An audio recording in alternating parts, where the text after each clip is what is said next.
बिस्मिल्लाहिर्रहमानिर्रहीम। अस्सलाम वालेकुम। नबी पाक सल्लल्लाहु अलैहि वसल्लम ने हमें आगाह किया था कि ज़माना आखिरत में एक के बाद एक फ़ितना आएगा और ऐसे ऐसे फ़ितने आएंगे, यानी तुम्हारे घर में फ़ितने इस तरह दाखिल होंगे जैसे बारिश के कतरे हैं। यानी घर से मुराद आप जहाँ भी रहते हैं हर जगह पर फ़ितनों की बरसात होगी।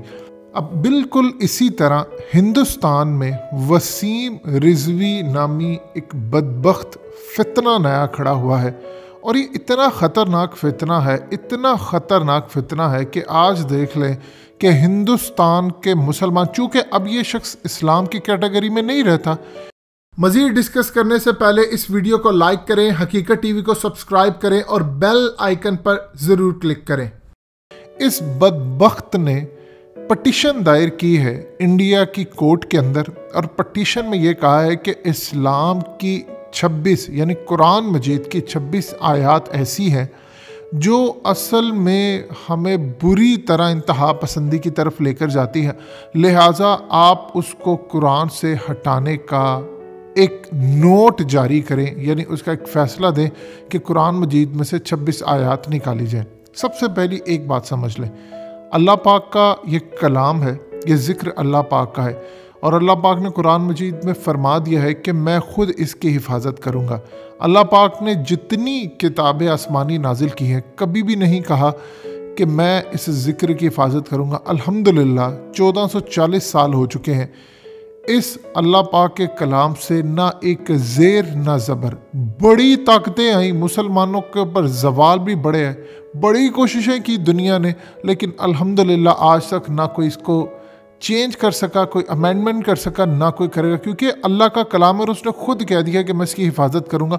लिहाजा इस सूरत हाल में अल्हम्दुलिल्लाह ये जैसे मौजूद है ये ताक क़यामत मौजूद रहेगा, ये सारी दुनिया में मिल जाए नहीं हो सकता। लेकिन इस सूरत हाल के अंदर आपको इस बदबख्त इंसान का सबसे पहले ये क्लिप सुनवाते हैं। आप इसकी ज़रा जुर्रत देखिए कि इस्लाम के अंदर ये लोग छुपे हुए थे, यानी हम लोग इसको समझते हैं कि ये मुसलमान लोग हैं, या हमारे अंदर इस तरह के हर जगह पर लोग बिठाए हुए हैं, बस अल्लाह पाक ने इनको बेनकाब किया।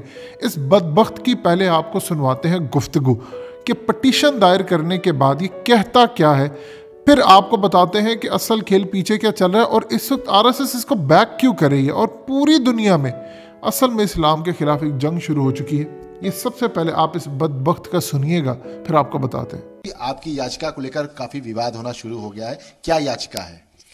अब देखिए, जो विवाद कर रहे हैं उनका काम है सही बात न कहकर असलियत को छुपाकर और कहने वाले को गाली देना। मुझको हजारों लाखों फोन धमकी के आ रहे हैं, मुझे मार देने के आ रहे हैं, मुझे गालियों के आ रहे हैं कि मैंने ये बात क्यों कही। यह हल नहीं है। हल यह है कि आप बताओ कि जो बात हमने कही है वो गलत है।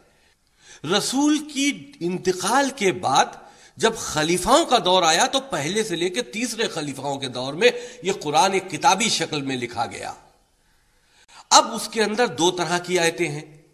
एक इंसानियत के हक में है कि तुम्हारा दीन तुम्हारे साथ, हमारा दीन हमारे साथ, दुनिया में खलफिशार ना पैदा करो। इस तरह की भी आयतें हजारों हैं, बहुत सी हैं, सूरे बहुत से हैं। और वहीं पर इस तरह की 26 आयतें ऐसी देखने को मिलती हैं जो इसके विपरीत है, जिससे इंसान में अलग होने की एक शिक्षा मिलती है कि तुम अलग हो और धर्मों से।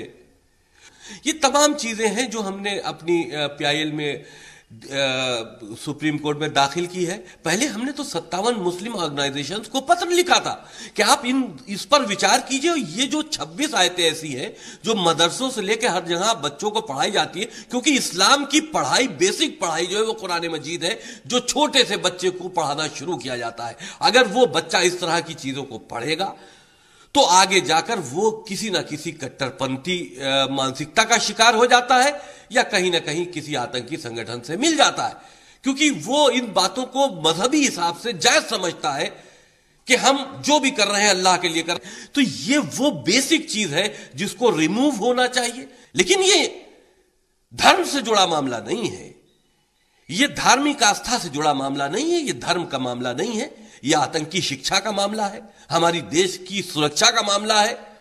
गाली देने से बेहतर है जवाब दो। आपने सुना। अब इस बदबख्त की यहां पर बात नहीं खत्म होती, जरा थोड़ा सा पीछे आपको क्लिप इसका दिखाने लगे हैं। ये शख्स जब राम मंदिर का मसला चल रहा था और तो कहता था इतने घटिया अल्फाज के अंदर कि राम मंदिर के लिए मुझे कह दे, क्योंकि वहां पर वक्फ बोर्ड का चेयरमैन रह चुका है। तो कहा कि आप मुझे आगे करें, मैं इनको ज़मीन अलॉट करूंगा और मैं यहाँ पर राम मंदिर बनाऊंगा। ये सबसे पहले इसका क्लिप सुनिए, फिर आगे आपको बताते हैं। देखिए ज़रा इसका क्लिप। जो 5 एकड़ ज़मीन राम जन्मभूमि प्रकरण में दी गई है, अगर वो नहीं लेता है, हम उसमें एक भगवान श्री राम के नाम पर एक अस्पताल बनवाएंगे। उस अस्पताल में एक छोटी सी मस्जिद भी होगी, एक मंदिर भी होगा, एक गुरुद्वारा भी होगा, एक चर्च भी होगा। देखिए, भगवान राम के नाम पर कहीं पूरी दुनिया में कोई विरोध नहीं है। इस्लामिक मान्यता के अनुसार जो महापुरुष पहले आया वो बाद में आने वाले महापुरुष का पूर्वज ही होता है। भगवान राम 9000 साल पहले आए थे, उसके बाद जीसस क्राइस्ट आए, उसके बाद प्रॉफिट मोहम्मद आए। तो भगवान राम प्रॉफिट मोहम्मद हो या जीसस क्राइस्ट हो, उनके भी पूर्वज हैं। पूरी दुनिया उनका सम्मान करती है। और जिस तरह से कुछ कट्टरपंथियों ने इस मामले में नफरतें पैदा करने की कोशिश की है, यह हमारा दुर्भाग्य है। सऊदी अरब के लोग इसलिए अपने पर गर्व करते हैं कि वो उस जगह पर पैदा हुए हैं जहां प्रॉफिट मोहम्मद पैदा हुए थे। हर हिंदुस्तानी को इस बात पर गर्व करना चाहिए कि वो हिंदुस्तान में पैदा हुए जहां भगवान राम पैदा हुए। और उनकी पैदाश पे बन रहे राम मंदिर को लेकर अगर जिस तरह के झगड़े और फसाद लोग करने की कोशिश कर रहे हैं, हम ये समझते हैं दुख की बात है। पर वो कह रहे हैं ना कि उस लैंड को अगर नहीं लेते हैं तो आप क्या करेंगे? हमको दे दें, मैं तो कह रहा हूं एक बहुत बड़ा सा एक हम अस्पताल बनवाएंगे भगवान श्री राम के नाम पर। उसमें एक छोटी सी मस्जिद भी होगी, एक छोटा सा गुरुद्वारा भी होगा, एक छोटा सा मंदिर भी होगा, एक गिरजाघर भी होगा और बड़ा सा अस्पताल होगा। दे हमको। पर अगर आप बनाना ही चाहें, अगर आप इस तरह करना चाहते हैं तो आप वो कहीं और भी कर सकते हैं। क्या ज़रूरी है कि यहीं पर आप चाहते हैं? क्यों यहाँ ही पर चाहते हैं? नहीं, 5 एकड़ ज़मीन अगर नहीं लेते हैं कोर्ट का ऑनर, या आप क्या वजह? कोर्ट के ऑनर से एक इस मामले को पूरी तरह से ख़त्म करने की दृष्टि से हम इस बात को कह रहे हैं। यूँ तो तमाम ज़मीनें पड़ी हैं, वहाँ अस्पताल भी बन रहे हैं, होटल्स भी बन रहे हैं, क्योंकि वहाँ पे एक भव्य राम मंदिर बनने जा रहा है। तो वहाँ पर इस तरह की चीज़ें तो अब बन रही हैं, लेकिन एक कोर्ट का ऑनर है और ये मामला हमेशा हमेशा के लिए ख़त्म हो जाए, इसकी वजह भी है कि भाई ज़मीन मिल भी गई, उसमें ऐसा सा बन भी गया, मामला ख़त्म हो गया, कहने वाली बात ना रहे बाद में कोई। आपने देखा अब असल सूरत हाल क्या है। अब जानते हैं कि महाभारत को आप उठा लें तो उसमें इतनी लड़ाई, इंतहा पसंदी की जितनी आपको वर्सेस नज़र आएंगी उतनी है कुरान मजीद के अंदर इतने खूबसूरत अंदाज में आपको लड़ाई की बात बताती है। मिसाल के तौर पर कुरान मजीद में अल्लाह पाक फरमाते हैं किसी ने एक इंसान का कत्ल किया, उसने पूरी इंसानियत का कत्ल किया, यानी किसी मासूम का आपने कत्ल किया तो आपने पूरी इंसानियत की जान ली। अब ये लोग क्या करते हैं, ये कुरान मजीद की एक आयत है जिसके अंदर अल्लाह पाक फरमाते हैं कि जब तुम्हारा मुकाबला हो नॉन मुस्लिम से लड़ाई के अंदर तो तुम उनको मारो। अब ये काम क्या करते हैं कि ये पहला हिस्सा कुरान मजीद की जो आयत का है ना, उसको पीछे करके सिर्फ एक हिस्से को आउट ऑफ द कॉन्टेक्स्ट लेकर आते हैं और कहते हैं कि देखिए जी अल्लाह पाक कुरान मजीद में हुक्म दे रहा है। अल्लाह पाक ने कहीं नहीं कहा कि तुमने एक मुसलमान को मारा तो तुमने सारे मुसलमानों को मारा। अल्लाह पाक ने फरमाया कि एक मासूम की अगर आप जान लेते हैं तो आपने सारी इंसानियत के लिए, एक इंसान की आपने जान बचाई तो आपने सारी इंसानियत की जान बचाई। दुनिया की कोई भी किताब उठा ले, इतने खूबसूरत अंदाज में इंसानियत के लिए इससे खूबसूरत दर्स आपको नहीं मिल पाएगा। दुनिया के अंदर जितने मुसलमान होते हैं वो इन चीज़ों को फॉलो करते हो।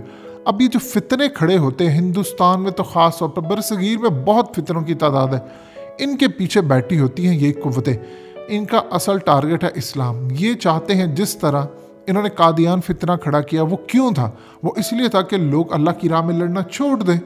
आज यही सूरत हाल पैदा हो चुकी है। उसकी वजह क्या है कि आपने इस्लाम का निज़ाम कायम नहीं किया, आपने अल्लाह की कुरान की जो आयात हैं उसके मुताबिक दीन नाफिज नहीं किया। अब दुनिया के अंदर पाकिस्तान ने नाफिज करके दिखाता, हम अरूज पर होते तो आज इनकी जरूरत ना होती। आज सारा हिंदुस्तान के अंदर मुसलमान ये सोचता काश हम पाकिस्तान चले जाते। हमने कुरान मजीद से रुख मोड़ा, अल्लाह ने ज़िल्लत हम पर डाल दी और आज हालत ये है कि पाकिस्तान हो या हिंदुस्तान हो, इस तरह के फितने अब खड़े हो गए हैं जिनको रोकना मुसलमानों के लिए मुश्किल है, लेकिन हमें इन फितनों को रोकना है। दोस्तों, हकीकत टीवी को सब्सक्राइब करना मत भूलिए, वीडियो को लाइक करें, शेयर करें और कमेंट सेक्शन में अपनी राय का इजहार ज़रूर करें।